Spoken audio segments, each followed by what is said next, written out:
Entonces, en este video tutorial vamos a abordar una pequeña introducción a la mecánica cuántica. Bueno, ¿qué pasaba hacia principios hacia finales del siglo XIX y principios del siglo XX? ¿Qué estaba ocurriendo en el mundo de la física? Empezaron a darse cuenta que a medida que la física experimental se acercaba a la escala atómica, había fenómenos para los cuales la física clásica no tenía respuesta, o se llegaban a soluciones incorrectas. Por ejemplo, uno de estos era el llamado de la catástrofe ultravioleta, que más adelante en esta misma serie de videotutoriales analizaremos de una forma mucho más exhaustiva. Entonces, como les decía, empezaron a surgir este tipo de fenómenos. Las teorías clásicas no tenían respuesta ante ellos. Hubo un científico, Max Planck,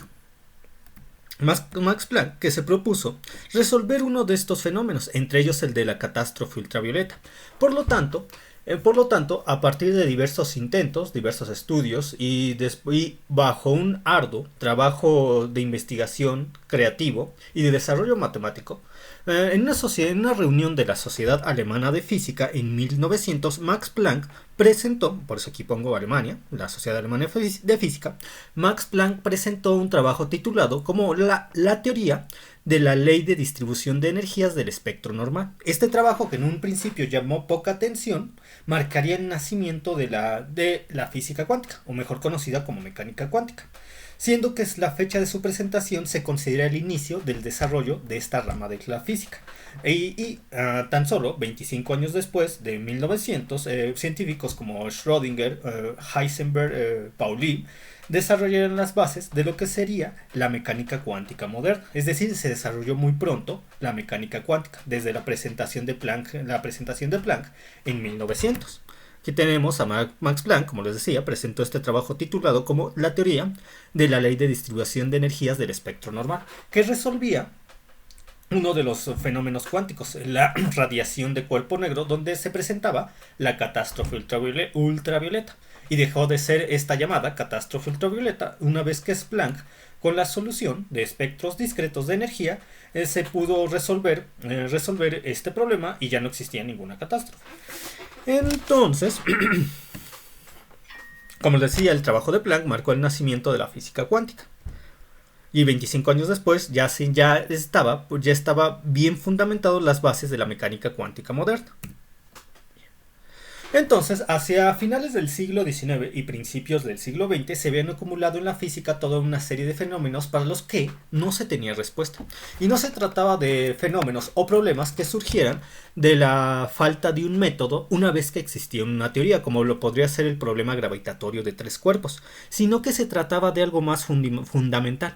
Existían fenómenos o problemas que no podían ser analizados en el contexto de las teorías físicas existentes en aquel momento, a principios del siglo XX, o para los cuales, en el mejor de los casos, se llegaba a soluciones incorrectas. En otras palabras, las leyes físicas hasta entonces conocidas describían determinado tipo, por cierto muy amplio, de sistemas o fenómenos, pero dejaban fuera buena parte de la realidad física, que se tornaba más incomprensible a medida que más se analizaba con las herramientas físicas disponibles.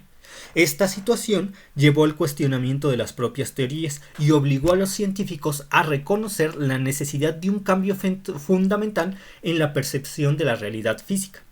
La complejidad de los problemas analizados se tradujo en varias décadas de trabajo intenso y profundamente creativo que culminó con el establecimiento de una nueva teoría física que fuera capaz de describir a los microsistemas, serían átomos, moléculas, cristales. Esta nueva teoría física es la mecánica cuántica. La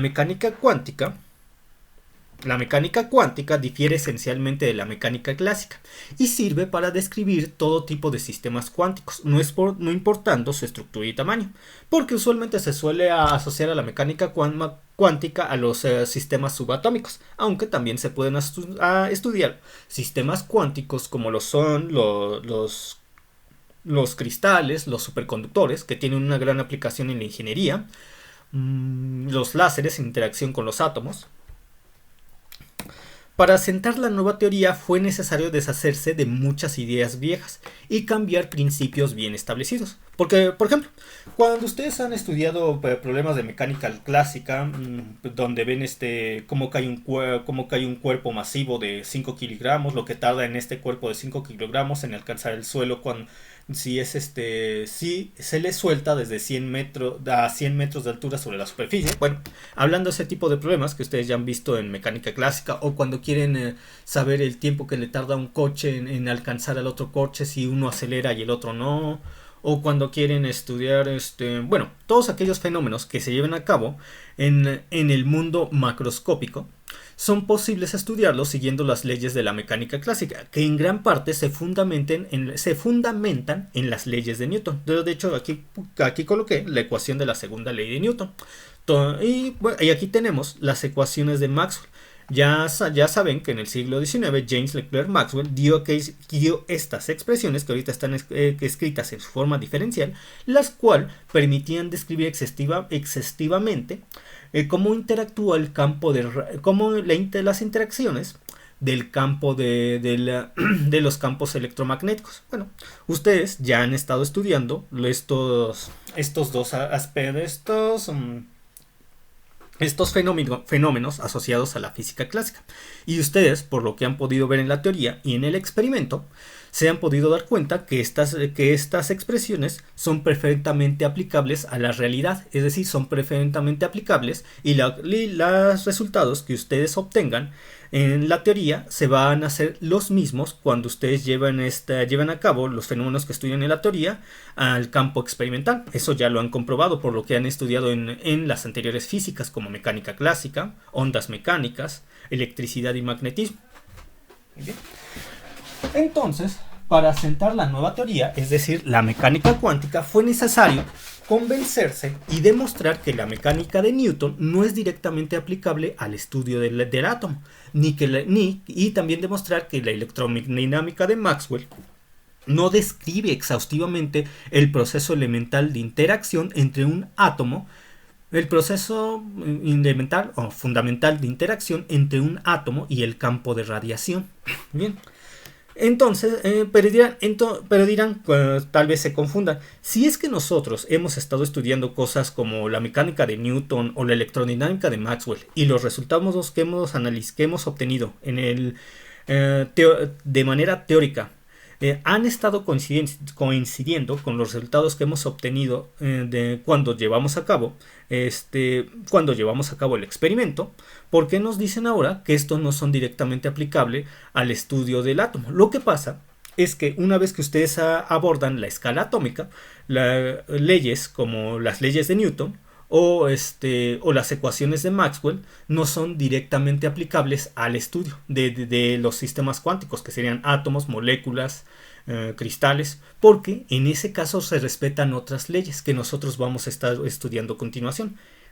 En conclusión, la física que ustedes han estado aplicando se respeta, pero cuando ustedes analizan ustedes analizan a los átomos o a los fotones interactuando en gran número. Sin embargo, cuando nosotros queremos, por ejemplo, un comportamiento más preciso de los átomos, cuando nosotros queremos un comportamiento más preciso hablando de un átomo de forma individual, o cuando nosotros queremos analizar la densidad de energía a frecuencias muy altas, va a ser necesario que utilicemos los fundamentos de la mecánica cuántica y que abandonemos en ese tipo de casos los fundamentos de la mecánica clásica. Es por eso que, como les estaba comentando, para asentar la nueva teoría fue necesario deshacerse de muchas ideas viejas que aplican bajo ciertas condiciones, pero en las condiciones que nosotros vamos a estudiar a partir de estos momentos es necesario estudiar otras leyes y fundamentos que son los de la mecánica cuántica. Muy bien. Entonces tenemos el primer problema cuya solución exigió modificar a fondo las teorías clásicas fue para describir el proceso fundamental de interacción entre el átomo y el campo de radiación, fue la radiación del cuerpo negro. Cuando sobre un cuerpo incide radiación electromagnética, Este último absorbe parte de la radiación electromagnética. Un cuerpo negro la absorbe toda. Para construir un cuerpo negro basta con tomar una pieza metálica hueca, y si en el hueco no logra escapar la radiación electromagnética, entonces tenemos el comportamiento de un cuerpo negro, no importando detalles como el material de las paredes o la forma y estructura del hueco. Ahora, si nosotros construimos un orificio hacia el hueco, prácticamente toda la radiación electromagnética que entre por el orificio quedará atrapada. De tal forma que nosotros tendremos en el hueco cavidad el comportamiento de un cuerpo negro a temperatura T mayúscula. La radiación electromagnética que logre escapar a través del orificio será la radiación de un cuerpo negro a temperatura T. Es posible estudiar varias propiedades de la radiación del cuerpo negro a partir de la termodinámica clásica. Por ejemplo, podemos demostrar que la potencia radiada en todas direcciones sobre cada metro cuadrado de la superficie de un cuerpo a temperatura T es igual a sigma minúscula por T de la T mayúscula de la temperatura a la cuarta. En este caso, mi letra sigma minúscula, es una constante universal que es independiente de la naturaleza de las paredes. A esta constante se le conoce como la constante Stefan-Boltzmann, la cual es igual a lo que ustedes pueden visualizar aquí, 5.6703 por 10 a la menos 8 joules entre metro cuadrado, Kelvin a la cuarta y entre segundos. Muy bien, ahora nosotros también podemos definir a la densidad de energía radiante o la densidad de energía del campo de radiación, que de acuerdo a la ley Stefan-Boltzmann es igual a la constante A por la temperatura T mayúscula a la cuarta, siendo que la constante A es igual a su vez por 4 por la constante Stefan-Boltzmann entre C, la velocidad de la luz. Ahora, un problema grave surge cuando nosotros nos preguntamos acerca de la densidad espectral del campo de radiación. La densidad de energía contenida en cada metro cuadrado posee componentes en todas las frecuencias. Si nosotros aplicamos un filtro de tal forma que solamente pasamos dejar a las frecuencias contenidas entre la frecuencia angular omega y la frecuencia angular omega más un incremento de la frecuencia de omega, vamos a poseer en ese caso solamente una porción de la densidad de energía radiante o una parte de la densidad de energía radiante, lo cual expresada en la forma diferencial quedaría escrita de la siguiente forma, de la forma en el enunciado 5. La parte du, que es la fracción de la densidad de energía radiante denotada como du, es igual a la función ρ, que depende de la frecuencia angular omega y de la temperatura T mayúscula, por el intervalo de la frecuencia angular omega, denotado como d de frecuencia angular omega. Ahora, nosotros, si queremos escribir la misma expresión en la forma integral, quedaría escrita de la forma en la cual la tenemos en el enunciado número 6, tal como lo pueden visualizar aquí. Pero ¿qué pasaría si yo quiero despejar a mi función ρ, que es la que está aquí, y ponerla en términos de los intervalos de la densidad de energía radiante de U y del intervalo de la frecuencia angular omega? Quedaría de la forma como está escrita en la expresión 7, en términos de la derivada parcial de la densidad de energía radiante con respecto a la frecuencia angular omega. Recuerden, cuando nosotros pasamos de la forma diferencial a la forma de una derivada, en este caso derivadas parciales, el concepto de la derivada es de un intervalo entre otro intervalo, y justo aquí estamos teniendo intervalo de la densidad de energía e intervalo de la frecuencia angular omega. Por eso podemos pasar de aquí a tener una expresión en la forma de una derivada parcial. En este caso, mi derivada de la densidad de energía radiante, mi derivada parcial de la densidad de energía radiante con respecto a la frecuencia angular omega es igual a la función ρ, la cual es conocida como la densidad espectral del campo de radiación, que depende de la frecuencia angular omega y de la temperatura T mayúscula, pero es independiente de la naturaleza de las paredes. Esta situación permitió a Planck modelar a las componentes como un conjunto de osciladores en interacción solo con la radiación. Este modelo simplifica mucho los cálculos y hace que la energía media de tales osciladores sea directamente proporcional a la densidad espectral del campo de radiación a la correspondiente frecuencia, es decir, a la expresión 8. La energía media sería igual a lo que ustedes pueden visualizar aquí. Esto fue dado por Planck en su procedimiento. Ahora, a su vez nosotros podemos... bueno, esto realmente esto parte de la... esto parte de... sí, esta fue la expresión 8 fue dado por, ya me acordé bien, la expresión 8 fue dado por la forma en la que Planck consideró los componentes como un conjunto de osciladores en interacción con la radiación. Aquí está. Entonces, pero ahora, a su vez, utilizando el teorema de la equipartición de la energía de la termodinámica clásica, sabemos que la energía media de los osciladores que debe ser, bueno, sabemos que todos los osciladores deben tener la misma energía media, no importando su frecuencia. Es decir, la termodinámica clásica establece que la energía media de todos los osciladores va a ser igual a la expresión número 9, donde K minúscula es igual a la constante de Boltzmann, a la cual es igual a lo que ustedes tienen aquí en la expresión 10, 1.3806 por 10 a la menos 23 joules entre Kelvin. Tengan cuidado con la K minúscula y la K mayúscula. Aquí la K minúscula nos está denotando la constante de Boltzmann. Aquí la K mayúscula nos está denotando los grados Kelvin. Recuerden que nosotros siempre utilizamos los grados Kelvin para ese tipo de expresiones. Ahora, muy bien. Ahora, ¿qué pasa si yo sustituyo la expresión 9 en la expresión 8? Es decir, la constante de Boltzmann por la temperatura T mayúscula es igual a lo que ustedes ven en esta parte, en la parte derecha de la expresión 8. Pues cuando ustedes tengan esa igualdad y despejan a la densidad espectral del campo de radiación, les queda que la densidad espectral del campo de radiación sería igual a lo que tienen en la expresión 11. Este resultado es la llamada distribución Rayleigh-Jeans, que predice los resultados experimentales, pero solo para frecuencias bajas, como se muestra en esta figura. Por ejemplo, la distribución Rayleigh-Jeans, la que tenemos aquí en la 11, describe los resultados que ustedes pueden ver en la línea punteada. Coincide con los resultados experimentales que ustedes pueden ver en la línea continua para el comportamiento de la densidad espectral del campo de radiación con respecto a la frecuencia angular omega, pero solo para frecuencias bajas. Una vez que nuestra frecuencia angular omega empiece a ser muy elevada, los resultados teóricos de la línea punteada ya no coinciden con los resultados experimentales de la línea continua.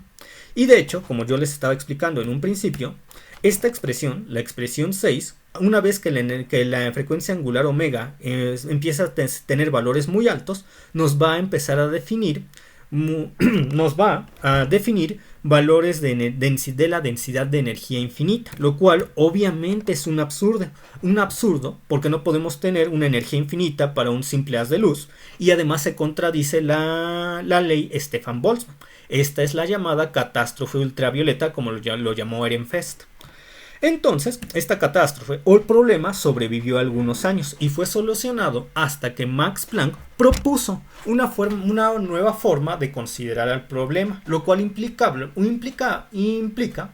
su solución de Planck un cambio fundamental en las concepciones físicas prevalecientes de la época. Y vuelvo a esta expresión. Esta expresión número 9 de la termodinámica clásica.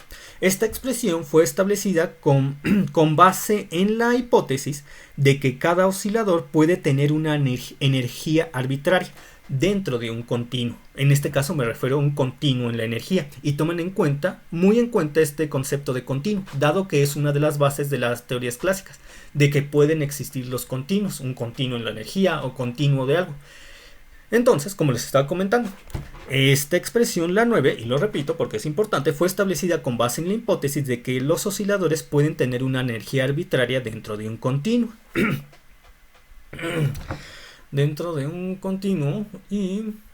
Pero, ante esta idea, Max Planck se vio en la necesidad de introducir una hipótesis alterna, en la cual los osciladores y el campo de radiación en equilibrio solamente pueden intercambiar energía que sea igual a múltiplos enteros de un valor mínimo, es decir, no un continuo, sino algo discreto. Entonces, como les decía, de acuerdo a Planck, los osciladores y el campo de radiación en el equilibrio solamente pueden intercambiar energía que sea igual a múltiplos enteros de un valor mínimo. En este caso, mi valor mínimo sería E subíndice 1. Y n podría ser cualquier número entero positivo. 1, 2, 3, 4. Este valor E subíndice 1 fue llamado por Planck como cuanto de energía, y le puso quantum o cuanto de energía porque el término quantum proviene del latín, que quiere decir parte o partecita, partícula, parte, partecita, partícula. Esta energía, este quantum de energía, es directamente proporcional a la frecuencia del oscilador o alguna otra característica del oscilador, pero no, y lo quiero decir no, así resaltarlo, no es proporcional o no depende de la temperatura. Este resultado viola no solamente un principio genérico del pensamiento físico clásico, sino que también viola el teorema de la equipartición de la energía de la termodinámica clásica. ¿Por qué? Porque hace que la energía media de cada oscilador sea directamente proporcional a su frecuencia. ¿Y qué decía la teoría clásica? Que la energía media de todos los osciladores debía ser la misma, no importando su frecuencia. Sin embargo, la nueva teoría establece que la energía media depende de la frecuencia de los osciladores. Ya empiezan a tener contradicción la teoría clásica y los primeros fundamentos de la mecánica cuántica. Entonces, si nosotros queremos establecer la energía media entre de los osciladores, partiendo del enunciado o las ideas de Planck, en este caso se ve ejemplificado por lo que ustedes pueden ver en el enunciado 12, tendríamos que gracias al desarrollo matemático de continuo de energías discretas, la energía media sería igual a lo que ustedes pueden ver en el enunciado número 13. Ahora, yo voy a sustituir lo que tengo en el enunciado número 13 en lo que tengo en el enunciado 8, es decir, E subíndice 1, la energía del cuanto, entre el número natural a la E subíndice 1 entre KT menos 1 sería igual a lo que ustedes pueden ver en la parte derecha del enunciado 8. Y al despejarlo, con base en lo que les acabo de explicar, tendríamos que la densidad espectral del campo de radiación es igual a la frecuencia angular omega al cuadrado entre pi al cuadrado entre la velocidad de la luz al cubo por el cuanto de energía E subíndice 1 entre el número natural a la E subíndice 1 entre KT, siendo K minúscula la constante de Boltzmann, siendo T la temperatura en Kelvin, menos 1. Ahora, nosotros podemos explicar a E subíndice 1 como una función que depende de la frecuencia angular omega al utilizar la ley de Wien de la termodinámica clásica. A su vez, de acuerdo a esta ley, la ley de Wien de la termodinámica clásica, la densidad espectral del campo de radiación estaría definida según la fórmula general como lo que ustedes pueden visualizar en la expresión número 15. Donde la expresión f de aquí, que depende de una división de la frecuencia angular omega entre la temperatura T mayúscula, es una función universal que no puede ser descrita bajo fundamentos clásicos. A su vez, para que la densidad espectral del campo de radiación, me refiero a la expresión 14, pueda cumplir con la ley de Wien de la termodinámica clásica, el cuanto de energía E subíndice 1 debe depender de forma directamente proporcional con respecto a la frecuencia angular omega del oscilador. Por lo tanto, Planck expresó a su cuanto de energía E subíndice 1 de la siguiente manera, siendo igual a que podía ser igual a lo que ustedes pueden visualizar en la expresión 16, a h barra por la frecuencia angular omega. Y ustedes me preguntarán, ¿qué es h barra?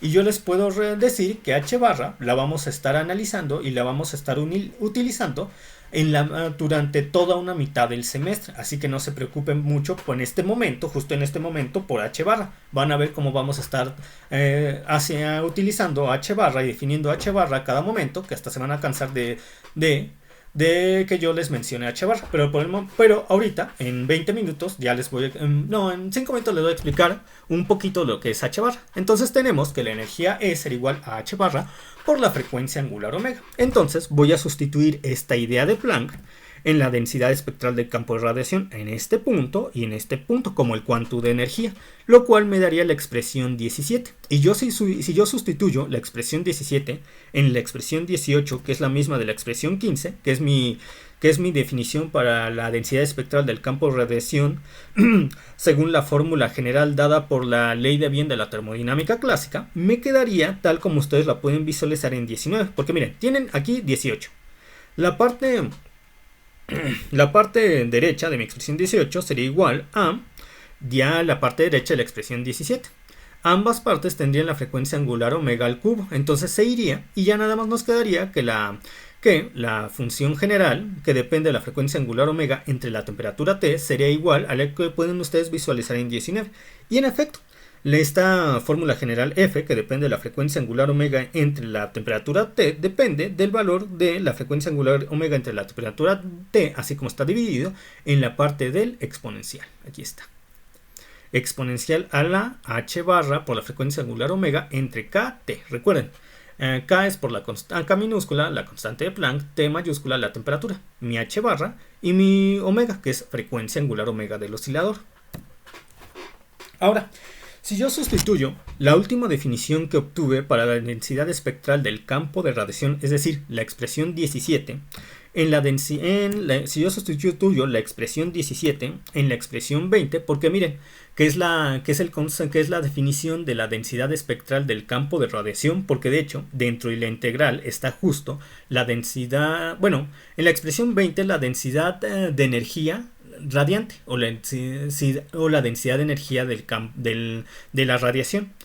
Ya hemos visto este concepto en el que dicha densidad de energía radiante es igual a una integral. ¿La integral de quién? De la densidad espectral del campo de radiación, que nosotros ya tenemos aquí en la expresión 17.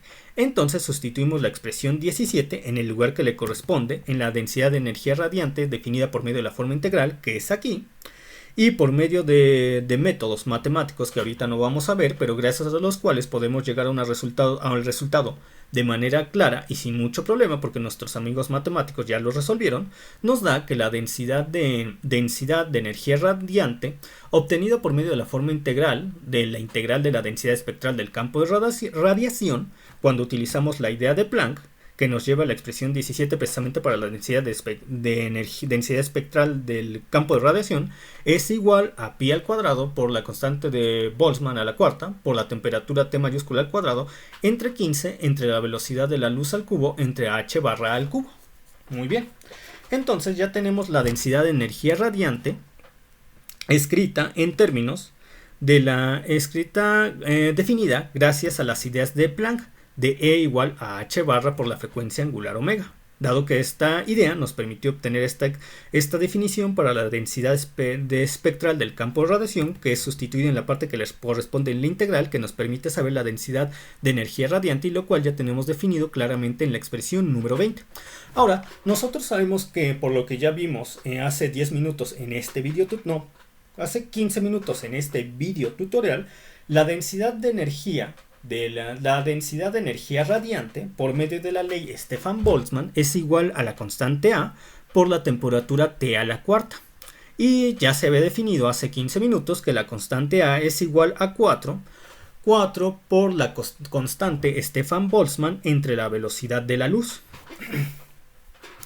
Si ustedes utilizan los valores para la constante Stefan-Boltzmann de 5.6703 por 10 a la menos 8 joules entre metro cuadrado entre Kelvin a la 4 entre segundo, y para la velocidad de la luz C de 3 por 10 a la 8 metros por segundo, van a obtener un resultado de 7.56 por 10 a la menos 16 joules entre metro al cubo entre Kelvin a la cuarta. Sin embargo, se necesita mayor precisión, y las últimas mediciones experimentales de este valor nos han dado un dato de 7.5505 por 10 a la menos 16 joules entre metro al cubo entre Kelvin a la cuarta. Entonces vamos a utilizar ese valor más preciso, con lo cual La densidad de energía radiante, dado por la ley Stefan-Boltzmann, nos dice que esta es igual a 7.5505 por 10 a la menos 16. Y recuerden, nosotros cuando estamos utilizando nuestros valores en las operaciones, no solemos colocar las unidades de medida para ahorrarnos espacio y para que éstas no se confundan con variables. Sin embargo, debemos tener muy en cuenta qué tipo de unidades maneja cada magnitud. Aquí ya no lo pongo precisamente para evitar espacio y que este joules no se vaya a confundir o que este metro no se vaya a confundir, por ejemplo, con masa o con constante de Boltzmann. Por eso es que, como les comentaba, solemos omitirlas, ahorramos espacio y gracias a ello me quedaría que la densidad de energía radiante dado por la ley Stefan-Boltzmann yo la puedo expresar como 7.5505 por 10 a la menos 16 con la temperatura T a la cuarta. Esta expresión de la densidad de energía de la radiación o densidad de energía radiante la puedo igualar con la densidad de energía radiante obtenida por medio de la forma integral, lo que está en la expresión 20. Y tendríamos lo siguiente, esta de acá, la expresión 24. Nosotros podemos simplificar esta expresión, por ejemplo, para ambas partes de la igualdad, tanto la izquierda como la derecha, tenemos el término temperatura T mayúscula a la cuarta. Podemos pasar ya sea este T a la cuarta o esta T a la cuarta al otro lado de la igualdad, una de ellas, y así nos desharemos de T a la cuarta, porque T a la cuarta entre T a la cuarta nos da un 1. Muy bien. Ahora, yo conociendo cada uno de los valores de pi 3.1416 de la constante de Boltzmann igual a 1.3806 por 10 a la menos 23 joules entre Kelvin, de la velocidad de la luz c de 3 por 10 a la 8 metros por segundo, esta todavía no la tenemos, ahorita se las digo, o del valor de la constante A, que está aquí, igual a 7.5505 por 10 a la menos 16 joules entre metros a la cubo entre Kelvin a la cuarta, y despejando la constante H barra, como yo ya sé todos los demás valores, ya los hemos definido, el único que no sabemos es H barra, podemos despejar de la expresión 24 a H barra y finalmente tener que esta es igual a 1.0545 por 10 a la menos 34 joules segundos. Y este es justo el valor que Planck dio para dicha constante cuando presentó su trabajo en la Sociedad Alemana de Física. Justo este valor, tómenlo en cuenta, este valor de H barra le permitió a la expresión 17 obtener los resultados de la curva experimental, obtener los resultados que describen a la curva experimental que ustedes pueden visualizar en estos momentos. Es decir, por medio de esta constante que fue obtenida a partir de la idea de Planck de E es igual a h por la frecuencia angular omega, lo cual contradice a las teorías clásicas, sí voy a obtener la curva, sí, mis resultados teóricos van a coincidir con los resultados experimentales para obtener el comportamiento de la densidad espectral del campo de radiación con respecto a la frecuencia angular omega. Y siendo que la expresión 11 que se obtiene a partir de fundamentos clásicos no lo hace más que para frecuencias bajas, como lo pueden ver aquí. Bien. Este resultado, además de hacer coincidir los resultados teóricos con los resultados experimentales, permitió a Planck, todo este conjunto, toda esta teoría, permitió a Planck obtener una serie de resultados colaterales. Por ejemplo, gracias a este podemos definir la carga del electrón. Podemos definir o determinar el valor numérico de la carga del electrón gracias a este tipo de resultados. Lo vamos a ver más adelante cómo se hace con respecto a este valor. Por lo tanto, todo este proceso convenció a Rutherford de la validez de la teoría. Ahora vamos a hacer la siguiente suposición. Vamos a considerar lo siguiente más bien. Tomemos en cuenta esta expresión, la 17, e imaginemos que h barra tiende a 0. Entonces, si h barra tiende a 0, el exponente de la exponencial e, el exponente tendería a 0 en esta parte, la de aquí.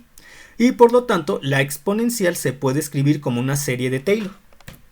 Aquí ya lo he escrito como una serie de Taylor, donde solamente vamos a considerar a los primeros dos términos, a este término y a este término. Entonces, si solo considero estos primeros dos términos, este 1 se iría con este menos 1. 1 menos 1, 0. Y solamente me quedaría esta parte. Hasta acá. Tal como se puede visualizar en la expresión 27. Y si ustedes subsimplifican la expresión 27, van a volver a llegar a la expresión 11 de la densidad espectral del campo de radiación que se obtiene por medio de la teoría clásica o por medio del teorema de la equipartición de la energía de la termodinámica clásica.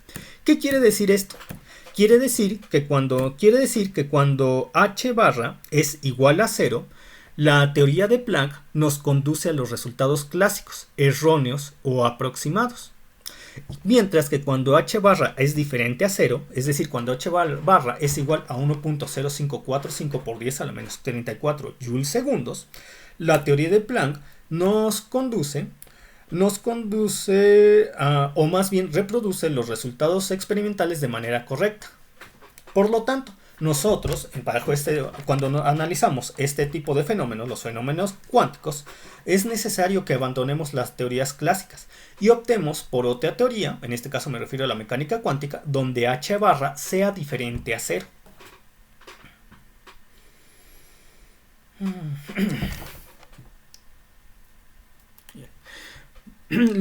Y es precisamente la pequeñez de H barra lo que hace que el fenómeno cuántico deje de ser detectable una vez que abandonamos la escala atómica. Es decir, cuando la física experimental abordó la escala atómica, el fenómeno cuántico empezó a ser observado, entre comillas, o detectado, y empezaron a surgir las contradicciones con las nociones clásicas.